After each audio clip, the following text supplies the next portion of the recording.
Today I'm starting Fafnir, a dwarf who's long gone, consumed entirely by his curse. No trace of his original form remains, so everything has to be told through color and light. He stands on a stone staircase, spiraling around a mountain pillar. A narrow tunnel cuts through the rock underneath him. This environment and how the light interacts with him is the frame for the story. I begin with a full black prime and build a multi-stepped Zenithal up to pure white. This is my value map. Fafnir needs strong contrast because his design leans on cold, sharp surfaces and hard mineral shapes. If the values aren't stable here, the later colors lose their impact.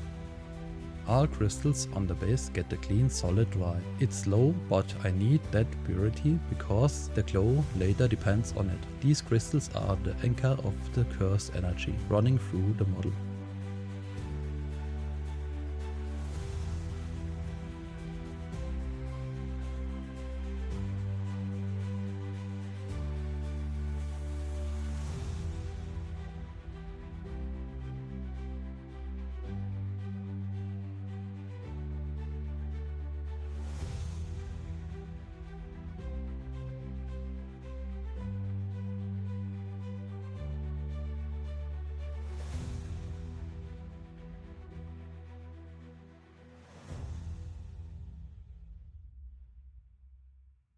The first pass on the scales, in a thin light grey. I don't push it to fully coverage. I want the surface to stay irregular, so it feels mineral, not biological.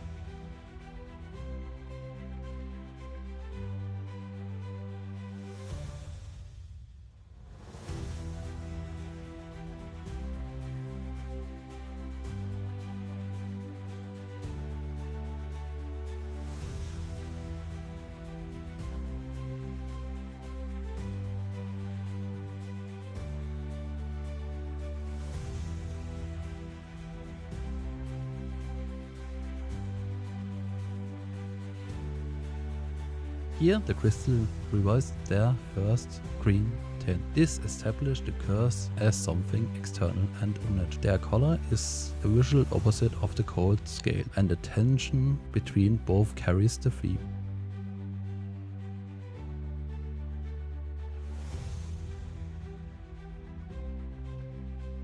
Next, I shift toward a cold grey blue. This sets the overall temperature of the model. I see hard detached. That coldness is what separates him from anything alive.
Then I deepen every recess with Warlord Purple. This color isn't warmth, it is internal corruption. It's the only element that comes from inside the creature, which makes it important for the narrative.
To blend the corruption into the cold outer shell, I use a violet mix, blue, purple and some grey. This creates a smooth transition and prevents the shadows from feeling painted on. It also reinforces the idea that whatever curse shade him radiates from inside.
Next, I reduce the purple influence and shift the mix toward a clean blue-gray. This rebuilds the outer color and reensures the internal corruption stays there it belongs, inside the recesses, not on the surface.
Finally, the scale edges get a controlled tint of dark sea blue. This isn't a highlight, it is an environmental staining, a subtle echo of the cold light and the stone environment around him. With that, the scale structure is complete. Stable values, cold outer tones, internal corruption, and an environmental influence.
That's where I stopped for today. The scales are established, the lighting is mapped, and the color logic for the whole model is locked in. Part 2 goes deeper, wings, membranes, texture work, and the final pass that ties the whole miniature together. If you want to see how the story continues, check part 2 next Sunday.